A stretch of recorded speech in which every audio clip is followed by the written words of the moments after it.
What if I told you that there's actually a hidden sequel to one of your childhood favorite movies? Now I'm just going to be bold and assume that Lilo & Stitch is one of your childhood favorite movies, or at least you've heard of it at some point. What if I told you that there's actually a hidden sequel called Leroy & Stitch? Now, without even going into any details yet, I'm just going to tell you this is one of the more mild ones on the list for today, because some of these sequels are wild. I'm going to be sharing some of the funniest, goofiest, and most unnecessary sequels that have ever been made, as well as ones that no one probably even knows exist, like literally dug from VHS tapes straight to video movies. Without any further ado, let's get straight into the most forgotten sequels of all time.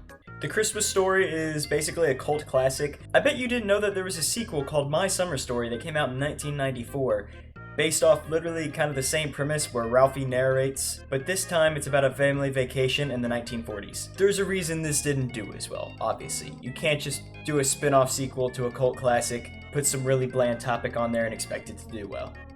This one's really wacky and should not have been made a sequel. I mean, The Wizard of Oz as a sequel, you know, it's kind of one of those really old movies that does not need to be remade. I mean, this came out in 1972, and the main villain of this movie is an evil jester, and also it's animated for some reason, but this is the official sequel, so can't really do anything about it. Everybody's favorite Sigma edit person, very cult classic-y, and as you can see by the bright flashing lights behind me right now, this is the sequel to it, which features a woman instead of, you know, the man of the film, and she is basically just a jealous FBI agent that kills all the other FBI agents. That's all that needs to be said. Clearly it's not as good as the first one, but I guess if you really like the first one, this one might have some of the same elements to it. I don't know, haven't seen it, not gonna watch it. Cinderella 2. This was a direct-to-video film, but still is official. I mean, it came out in 2002, even though it looks a lot older. It's just this was dug from VHS tapes. It took a little digging. But the weird thing about this movie is that this actually features 3 different, like, mini-movies on the inside, like 3 mini-stories, which really doesn't seem like a movie. It's just like a TV show, but they didn't have enough ideas to make it a full TV show, so they just threw 3 of the episodes into a movie. Yeah, really soulless cash grab, but it exists, and it's on video somewhere. I bet you didn't know that there was a sequel to The Little Mermaid, which features the Little Mermaid's daughter. I guess there she is right there. Is this any good? Oh, absolutely probably not. I mean, I haven't seen it like any of these, because obviously they're forgotten, and I'm just figuring out these exist as you are.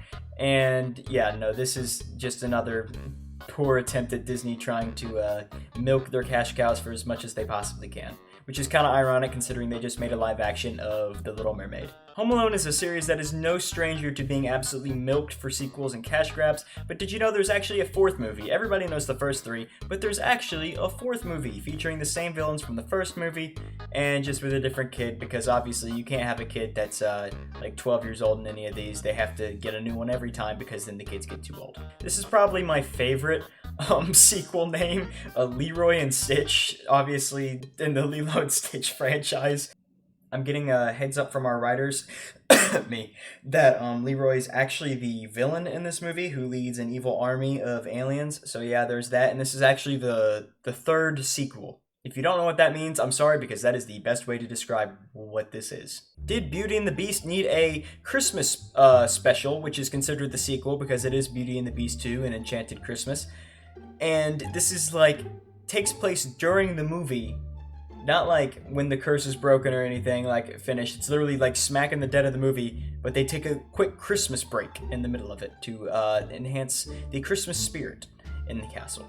Yes, this is just yet another soulless cash grab to add to the soulless cash grab list. I mean, come to think of it, which one of these isn't? Actually, no, it's mostly the Disney ones that are just soulless cash grabs. I mean, some of these are just plain sad, and it's mostly the Disney ones. Safe to say, this is clear why this is forgotten. Legally Blondes.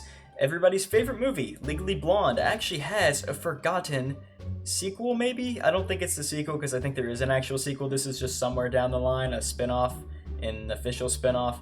Yeah, I've heard that this movie may be the worst one on this list. I made this list up by doing some research, but from what I've seen, people do not like this movie, and it is pretty clear to see why. This is the only trailer I'm including that isn't the actual trailer to the movie, because I cannot find the Return to Adventureland trailer, which is the sequel to Alice in Wonderland, and I've looked everywhere and it is just not anywhere. This may be one of the most forgotten movies on this list because there's just straight up nothing about it. I mean, it takes place in an amusement park. It was released in 1996, and I think it may just be a little too old and a little too unpopular for there to even be anyone who recorded a trailer for this thing. I'm sure it's out there somewhere.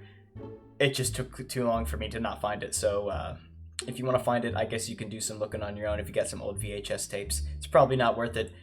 There's a reason this movie's forgotten, like almost every movie on this list, man. Yeah. I have a very bold memory of the first Sandlot purely because of the vomiting scene, which made me sick every single time. And there's actually a sequel to it, which, come to think of it, I might have actually seen. It's literally just like same premise with different kids. But yeah, this exists as well. The first one was pretty good, but you know what? I wouldn't count on this one being terrible. I'm sure it is, but if any movie on this list has the potential, it might be this one. This is one of the most interesting sequels on this list solely because this isn't actually a movie, this is a book, a comic book actually, of Fight Club. This is Fight Club 2. Fight Club 2 does not have an actual movie. Fight Club 2 is a comic book. And here's a little trailer for it here, because obviously it's a comic book, it's not going to really have like an official trailer, but someone made this, I'm pretty sure, so shout out to them. But yeah, Fight Club did not need a sequel, and it sure as heck did not need a sequel in a book. You know what, actually, it could have used a sequel, just not in a comic book. Kronk's New Groove is a movie that I actually would probably watch, just because it looks absolutely hilarious, and I love Kronk.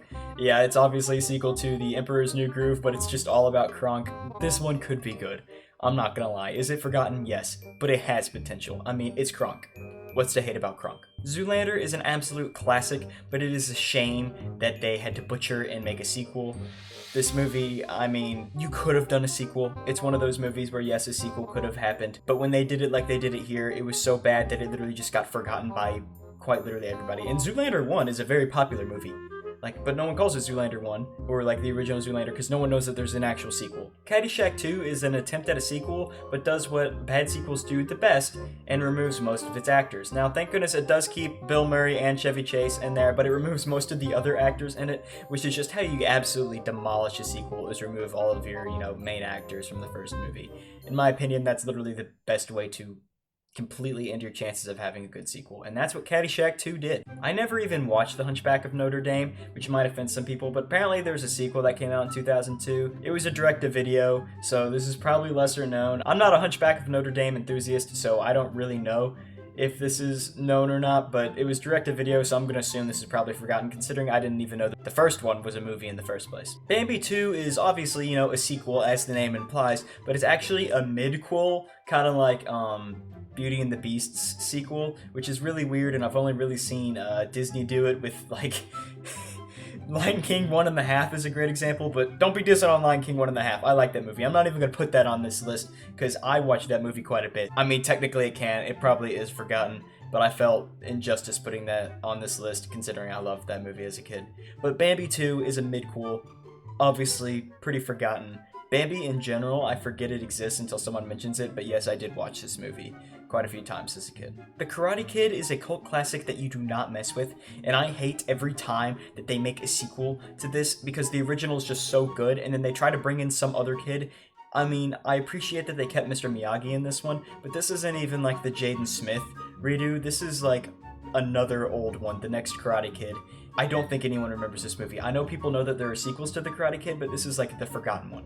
The Mask with Jim Carrey is obviously a comedy classic, but what if I told you they made a sequel called Son of the Mask, which features not Jim Carrey, and not the original cast of characters, because why not? Why not remove the person who absolutely just carried the movie and, made it an absolute classic?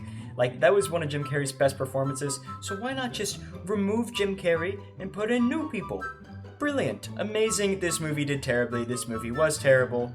I haven't seen it, but I have 2 brain cells and I can determine that this is not good. You might be aware that there's an Aladdin 2, but are you aware that there is an Aladdin King of Thieves, which is technically like a threequel, but it's not counted as either one of those in the actual numbers of the naming. It just has its own name, Aladdin the King of Thieves. And this one just follows Aladdin and his dad, basically. To be honest, I didn't really know there was an Aladdin 2, so seeing that there was a third movie was kind of mind-blowing. Thank you all for making it to the very end of the video. I appreciate your support, and it means a lot to me.